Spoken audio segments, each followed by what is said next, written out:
میرا دعویٰ اور چیلنج ہے، جو باتیں میں بیان کر رہا ہوں آپ نے یہ باتیں پہلے کبھی نہیں سنی ہوگی، اور آپ سوچنے پر مجبور ہو جائیں گے کہ آپ کو ایسی باتیں آج تک کیوں نہیں پتہ چلی، کسی نے آپ کو کیوں نہیں بتائی۔ تو لیجئے میں آپ کو ایسی باتیں بتاؤں گا جو قرآن اور حدیث سے ثبوت کے طور پر باتیں عرض کروں گا، آپ ان کو ضرور سنیے اور آپ حیرت میں پڑ جائیں گے ایسا علم سن کر۔ بسم اللہ الرحمن الرحیم، السلام علیکم ورحمۃ اللہ وبرکاتہ۔ محترم ناظرین، ہم نے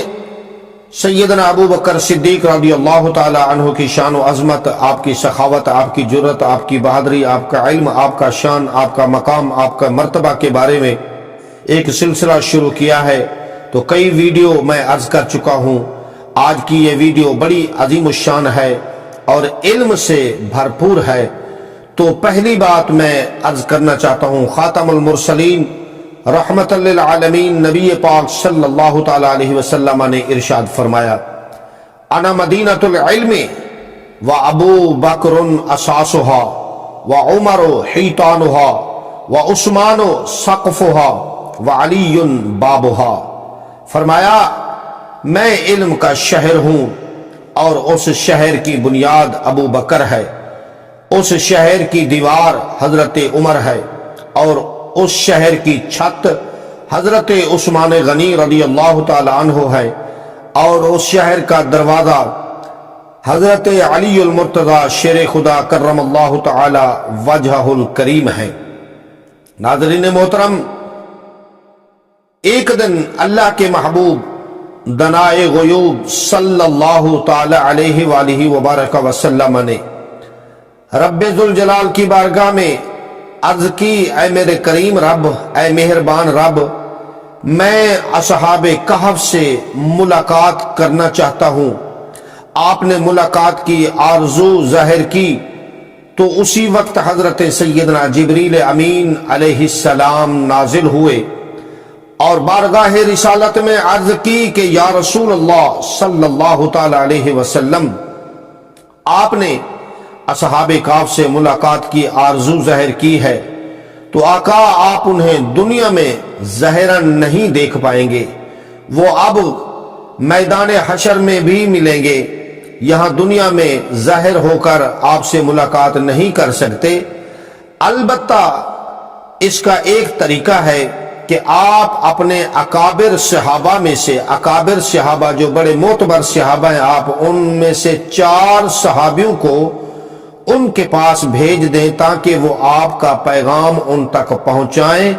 اور انہیں آپ صلی اللہ تعالی علیہ وسلم پر ایمان لانے کی دعوت دیں۔ نبی کریم صلی اللہ تعالی علیہ وسلم نے یہ سن کر فرمایا، اے جبرائیل، اس کی کیا صورت ہوگی، یہ کیسے ہوگا، میں اپنے صحابہ کو ان کے پاس کیسے بھیجوں اور ان کے پاس جانے کا حکم کس کو دوں؟ تو حضرت سیدنا جبرائیل علیہ السلام نے عرض کیا، یا رسول اللہ صلی اللہ تعالی علیہ وسلم، ایسا کریں، آپ اپنی چادر مبارک کو بچھائیں اور ایک طرف حضرت ابو بکر صدیق، دوسری طرف حضرت عمر فاروق، تیسری طرف حضرت علی المرتضی شیر خدا، اور چوتھی طرف حضرت ابو ذر غفاری رضی اللہ تعالی عنہ کو بٹھا دیجئے، چاروں کونوں پہ، یا آپ کے 4 صحابہ بیٹھ جائیں گے۔ فرمایا پھر اس ہوا کو بلائیں جس ہوا نے حضرت سلیمان علیہ السلام کی تابعداری کی تھی، جس ہوا کو اللہ تعالی نے حضرت سلیمان علیہ السلام کے لیے مسخر فرمایا تھا، کیونکہ اللہ نے اس ہوا کو حکم دیا ہے کہ وہ آپ کا حکم مانے، آپ کی اطاعت کرے، آپ کی فرما برداری کرے۔ آپ اس ہوا سے ارشاد فرمائیے کہ ان 4 صحابہ کرام کو اٹھائے اور اس غار تک لے جائے جہاں اصحاب کہف آرام فرما ہیں۔ چنانچہ نبی کریم رحمت للعالمین صلی اللہ تعالی علیہ وسلم نے ویسا ہی فرمایا، تو ہوا نے آپ کی چادر مبارک کو اٹھایا، 4 صحابہ کرام اس پر آرام و سکون سے بیٹھے رہے، اور دیکھتے ہی دیکھتے وہ چادر آنکھوں سے اوجھل ہو گئی، یہاں تک کہ اصحاب کہف کے غار کے پاس ہوا نے چادر کو زمین پر رکھ دیا۔ یہ چاروں صحابہ اکرام غار کے قریب پہنچ کر غار کے منہ سے جب پتھر ہٹایا اور جیسے ہی روشنی اندر پہنچی تو اصحاب کہف کے اس عاشق کتے نے جو ان کے ساتھ ہی آرام کر رہا تھا ہلکی سی آواز نکالی، گویا اس نے غار میں داخل ہونے والوں کو بغیر اجازت داخلے سے خبردار کیا۔ خطرے کی بو سونگھ کر فوراً حملہ کرنے کے لیے باہر آیا، لیکن جب اولیاء اللہ کے اس عاشق کتے نے رسول اللہ صلی اللہ تعالی علیہ وسلم کے ان پیارے عاشقوں کو دیکھا تو ان کے قدموں کی بوسے لینے لگا اور بڑے پیار سے اپنی دم ہلانے لگا اور پھر سر کے اشارے سے اندر آنے کو کہا۔ چاروں صحابہ کرام رضوان اللہ تعالی علیہم اجمعین غار کے اندر گئے اور سوئے ہوئے اصحاب کہف کو یوں سلام عرض کیا، السلام علیکم ورحمۃ اللہ وبرکاتہ۔ اللہ تعالیٰ نے اپنے کرم سے اصحاب کہف کو بیدار فرمایا اور انہوں نے بھی جواباً سلام عرض کیا۔ چاروں صحابہ کرام نے اپنا تعارف کروایا اور فرمایا، بے شک اللہ کے پیارے نبی حضرت محمد بن عبداللہ صلی اللہ تعالی علیہ وسلم نے آپ لوگوں کو سلام ارشاد فرمایا ہے۔ انہوں نے کہا، ہماری طرف سے بھی اللہ کے رسول حضرت محمد الرسول اللہ صلی اللہ تعالی علیہ وسلم پر جب تک زمین و آسمان ہیں اللہ ان پر سلامتی نازل فرماتا رہے، ان پر سلامتی نازل ہو، اور آپ سب پر بھی اللہ سلامتی نازل فرمائے۔ پھر سب لوگ بیٹھ کر باتیں کرتے رہے۔ اصحاب کہف سرکار دو عالم صلی اللہ تعالی علیہ وسلم پر ایمان لے آئے اور دین اسلام کو قبول کیا اور عرض کیا، ہماری طرف سے پیارے آقا صلی اللہ تعالی علیہ وسلم کی بارگاہ میں سلام پیش کیجئے گا۔ پھر وہ اپنی جگہوں پر دوبارہ لیٹ گئے اور اللہ تعالی نے ان پر حضرت امام مہدی رضی اللہ تعالی عنہ کے ظاہر ہونے تک نیند کو مسلط فرما دیا، نیند طاری فرما دی ان پر۔ ناظرین، روایات میں آتا ہے کہ حضرت امام مہدی رضی اللہ تعالی عنہ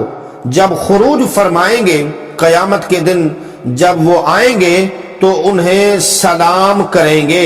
اور ایک بار پھر اللہ تعالیٰ ان کو بیدار فرمائے گا اور اس کے بعد قیامت تک کے لیے وہ لوگ سو جائیں گے۔ بہرحال چاروں صحابہ اکرام رضوان اللہ تعالی علیہم اجمعین چادر پر اپنی اپنی جگہ دوبارہ بیٹھ گئے اور ہوا انہیں بارگاہ رسالت میں پہنچانے کے لیے چادر کو لے کر چل پڑی۔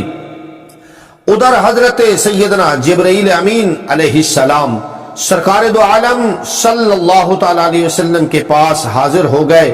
اور ان چاروں صحابہ اکرام کے ساتھ جو گفتگو جو بات ہوئی وہ سب کچھ حضور صلی اللہ تعالی علیہ وسلم کے سامنے بیان کر دیا۔ اور جب چاروں صحابہ اکرام بارگاہ رسالت مآب صلی اللہ تعالی علیہ وسلم میں حاضر ہوئے تو سرکار دو عالم صلی اللہ تعالی علیہ وسلم نے ان سے پوچھا کہ اصحاب کہف سے ملاقات کیسی رہی؟ صحابہ نے عرض کیا،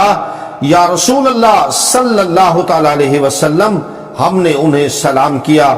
انہوں نے بھی سلام کا جواب دیا، پھر ہم نے انہیں دین اسلام کی دعوت دی تو انہوں نے قبول کر لی اور دین اسلام میں داخل ہو گئے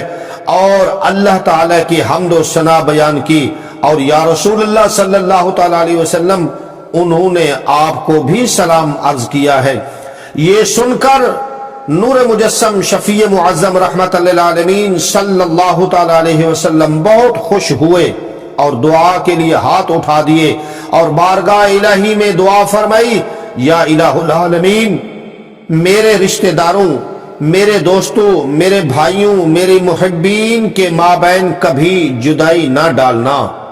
اور جو مجھ سے محبت کرتا ہے، میری اہل بیت سے محبت کرتا ہے، یا اللہ ان کا حامی ہے، اور جو میرے اصحاب سے محبت کرتا ہے، اے اللہ تو ان سب کی مغفرت فرما۔ سبحان اللہ، کتنی پیارے جملے ہیں کہ یا اللہ جو مجھ سے محبت کرتا ہے، میری اہل بیت سے محبت کرتا ہے، میری اہل بیت اور میرے صحابہ کا حامی ہے، جو میرے اصحاب سے محبت کرتا ہے، یا اللہ تو ان سب کی مغفرت فرما۔ سبحان اللہ۔ تو ناظرین محترم، نبی پاک صلی اللہ تعالیٰ علیہ وسلم کی یہ آرزو